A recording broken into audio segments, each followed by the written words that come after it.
আলু আর বেগুন দিয়ে দিয়েছি খালি তেলের ভেতরে। এবারে পেঁয়াজ দিচ্ছি।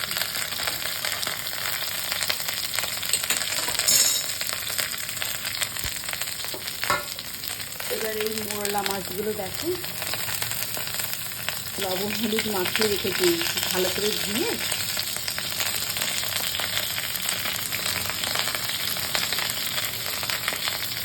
এরকম ভাপা করলে খেতে খুব ভালো লাগে।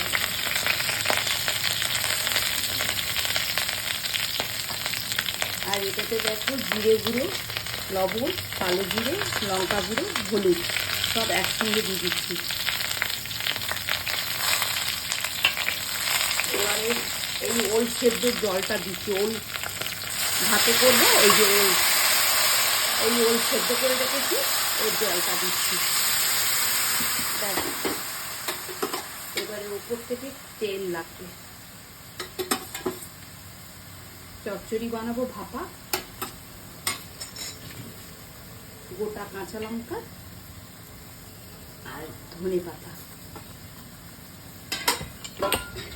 অল্প একটু, বেশিক্ষণ ফুটবেও না, ঠিক ইলিশ মাছের মতো, আর খেতে দুর্দান্ত টেস্ট হবে।